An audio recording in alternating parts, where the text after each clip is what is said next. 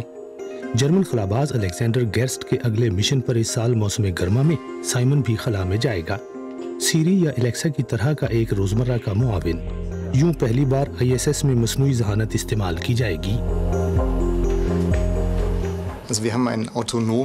یہ ایک ایسا خود مختار اور فری فلائنگ روبوٹ ہے جو یورپی ماہرین کے لیے ایک نئی بات ہے اور پہلے کبھی کولمبس نامی ماڈیول کا حصہ نہیں تھا۔ خلابازوں کے لیے کام کے دوران سلامتی کے حوالے سے بھی یہ ایک پیش رفت ہے۔ سائمن کو بس بہت تیز حرکت نہیں کرنا چاہیے۔ اس پہلو سے تجربات کے لیے سائمن کو 2 ہفتے قبل خاص طور پر بنائے گئے ایک ایسے ہوائی جہاز میں پرواز پر بھیجا گیا جس میں کشش ثقل نہ ہونے کے برابر تھی۔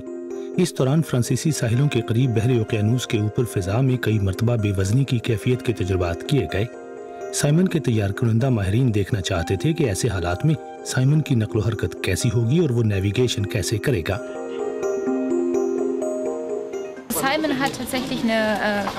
اس میں ایک اسٹیریو نیویگیشن کیمرہ لگا ہوا ہے جس کی مدد سے سائمن خود اپنا نیویگیشن میپ تیار کرتا ہے، 2 تصاویر کو ایک ساتھ اوپر نیچے رکھتے ہوئے اور ان میں پائے جانے والے فرق کی بنیاد پہ وہ خود نیویگیشن کر سکتا ہے۔ اس طرح یہ روبوٹ خود اس امر کا تعین کرتا ہے کہ اسے کس طرف کو آگے بڑھنا ہے۔ لیکن مستقبل کے اس خلاباز کو کچھ مسائل کا سامنا بھی رہا۔ زیرو گریوٹی کے دوران بے وزنی کی کیفیت کے فیکس 22 سیکنڈ لمبے وقفوں میں سے پہلے وقفے میں وہ اپنی پوزیشن قائم نہ رکھ سکا۔ سائمن کا خود پر کنٹرول نہ رہا اور ماہرین کو اسے پکڑنا پڑ گیا۔ میں اسے نہیں چھوڑ سکتا، یہ پھر بھٹکنے لگے گا۔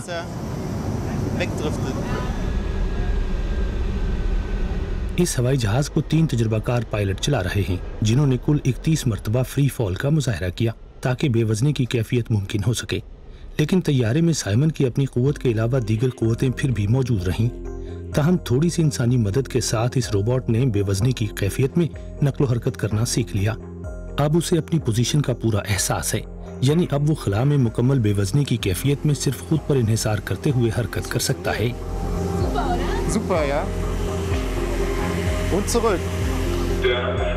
واپس کولون میں یہاں ڈیٹا کنیکشن کا ٹیسٹ کیا جا رہا ہے جس کی سائمن کی مصنوعی ذہانت کو ضرورت ہے۔ وہ کئی طرح کے جواب ایک بہت بڑے کمپیوٹر کی مدد سے ہی دے سکتا ہے۔ میں R2D2 ہوں۔ نہیں، یہ مذاق تھا۔ میرا نام سائمن ہے اور میں آپ کی مدد کر سکتا ہوں۔ سائمن کو ایک اسسٹنٹ کے طور پر الیگزینڈر گیرسٹ کی مختلف تجربات میں مرحلہ وار مدد کرنا ہوگی، مثلاً تصویریں، ویڈیوز اور آڈیو پیغامات ریکارڈ کرنا۔ امید ہے کہ الیگزینڈر گیرسٹ کو سائمن دلچسپ لگے گا، شاید وہ اس سے کچھ کھیل بھی سکیں، شاید ہم اسے مزید بہتر بنا سکیں اور وہ واقعی خلابازوں کا ایک باقاعدہ ساتھی بن جائے۔ کھیلنے اور لطیفے سنانے کے علاوہ ماہرین کی 2 سالہ محنت کے بعد یہ مصنوعی خلاباز بڑی فلسفیانہ باتیں بھی کر سکتا ہے۔ زندگی 10% تو وہ ہوتی ہے جو رونما ہوتا ہے، باقی 90% آپ کا رد عمل ہوتا ہے۔ بالکل سائمن، نائس فلائٹ۔ اب وقت ہے ایک بریک کا، جس کے بعد بتائیں گے آپ کو ایسے آلات سماعت کے بارے میں جو جدید تو ہیں ہی، سائز میں بہت چھوٹے بھی ہیں۔ فیس بک اور ٹویٹر۔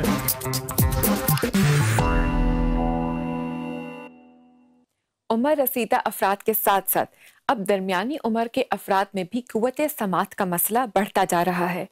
اس مسئلے سے نمٹنے کے لیے انتہائی جدید اور سائز میں چھوٹے آلات مارکیٹ میں آ رہے ہیں۔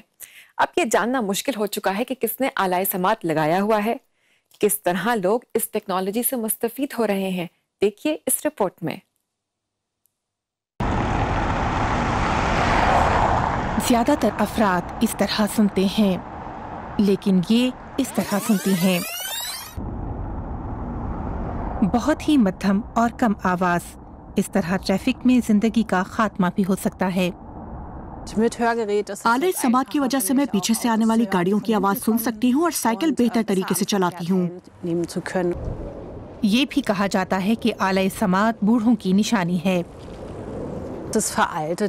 یہ بات اب پرانی ہو چکی ہے. پہلے ایسے آلے بڑے ہوتے تھے, اب تو یہ اتنے چھوٹے ہیں کہ پتہ ہی نہیں چلتا. بہت سے لوگوں کو تو علم ہی نہیں کہ میں آلہ سماعت بھی لگاتی ہوں. یہ ادارہ مختلف کمپنیوں کے آلات سماعت فروخت کرتا ہے.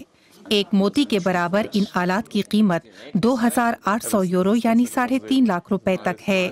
وقت کے ساتھ ساتھ عمر رسیدہ افراد کی تعداد بڑھ رہی ہے اور ان کمپنیوں کی مارکیٹ بھی وسیع ہوتی جا رہی ہے. 50 برس سے اوپر ہر تیسرے شخص کو قوت سماعت کا مسئلہ ہے. ان میں سے 20% افراد آلات سماعت کا استعمال کرتے ہیں, جو کہ ایک بڑی مارکیٹ ہے. اس کمپنی کا آغاز سن 2015 میں ہوا تھا اور اب اس کے 350 ملازمین ہیں.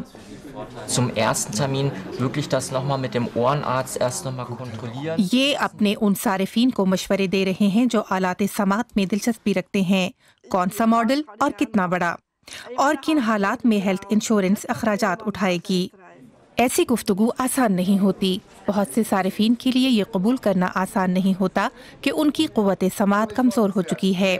جو جتنے زیادہ آلات سماعت فروخت کرتا ہے وہ اتنا زیادہ کماتا ہے. بہترین کارکردگی دکھانے والوں کو انعام بھی ملتا ہے. اس مرتبہ یہ ٹیم لین کو ملا ہے. دنیا کے 9 ممالک میں اس کمپنی کے 800 ملازمین ہیں اور کمپنی دن رات ترقی کر رہی ہے. ان کا ٹارگٹ خاص طور پر درمیانی عمر کے افراد ہیں. ایسے افراد پرانے قسم کے آلات سماعت کی بجائے جدید اور کان کے اندر چھپ جانے والے آلات کی تلاش میں ہوتے ہیں.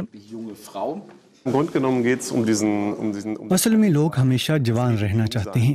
اب ہمارے سامنے وہ نسل ہے جو انتہائی مصروف طریقے سے زندگی بسر کر رہی ہے.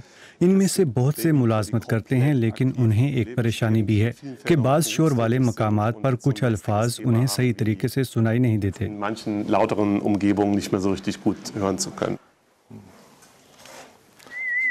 اس گاہک نے بھی آلہ سماعت آن لائن خریدا ہے. ابھی اس آلے کو ان کی سماعت کی صلاحیت کے مطابق ایڈجسٹ کرنا پڑے گا. تھورسٹن مارکوارڈ جہاں بھی ہو آلہ سماعت لگائے رکھتے ہیں, لیکن یہ بہت مشکل سے ہی دکھائی دیتا ہے. اس آلہ سماعت کی خاص بات یہ ہے کہ اسے مہنگے ہیڈ فون کے طور پر بھی استعمال کیا جا سکتا ہے. اسمارٹ فون ایپ سے موسیقی کی آواز کم یا زیادہ کی جا سکتی ہے. اس کے لیے یہ کوئی بوڑھوں کا آلہ نہیں ہے. مجھے یہ احساس نہیں ہوتا کہ آلات سماعت عمر رسیدہ افراد کے لیے ہیں. کسی کو یہ پتہ ہی نہیں چلتا کہ یہ آلہ سماعت ہے. جب کسی کو یہ بتایا جاتا ہے کہ اس کے ذریعے موسیقی بھی سنی جا سکتی ہے تو پہلا خیال یہ آتا ہے کہ یہ زبردست چیز ہے. ارد گرد کی آوازیں دوبارہ سننے کے لیے اس کی سیٹنگز تبدیل کرنا ہوں گی. 29 سال کی عمر میں قوت سماعت کی کمزوری شکر ہے جدید ٹیکنالوجی کا, جس کی وجہ سے تھورسٹن مارکوارڈ کے لیے اب یہ کوئی مسئلہ نہیں. اب لیتے ہیں ایک بریک, لیکن کہیں مت جائے گا کیونکہ بریک کے بعد بتائیں گے آپ کو ایک ایسے منصوبے کے بارے میں جس میں ریسرچرز مصوری کے تاریخی فن پاروں کو محفوظ بنانے کے طریقوں پر کام کر رہے ہیں. یہ DW اردو کی ویب سائٹ ہے. آزاد صحافت, خبریں, پس منظر, تجزیے اور تبصرے جرمنی, یورپ اور دنیا بھر سے. dw.com/urdu.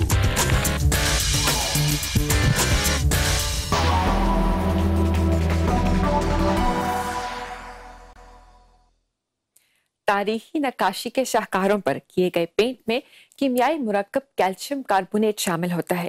یہ مرکب فن پاروں پر کیے گئے پینٹ کو وقت گزرنے کے ساتھ ساتھ تحلیل کر دیتا ہے. اب ریسرچرز ایک ایسے طریقے پر کام کر رہے ہیں جو نہ صرف اس عمل کو روک سکتا ہے بلکہ یہ کئی ایسے فنی شاہکاروں کو بچا بھی سکتا ہے جو خراب ہونے کے خطرے سے دوچار ہیں. وقت گزرنے کے ساتھ ساتھ دیواروں پر بنائے گئے نقاشی کے نمونے خراب ہونے لگتے ہیں کیونکہ جس پلاسٹر پر انہیں پینٹ کیا گیا ہوتا ہے وہ ٹوٹ پھوٹ کا شکار ہو جاتا ہے. اب سائنسدان جدید مادوں کے ذریعے اس عمل کو روکنے کی کوشش کر رہے ہیں. یہ فریسکو اپنی طویل عمر اور دیوار سے الگ کیے جانے کے باعث شدید متاثر ہو چکی ہے.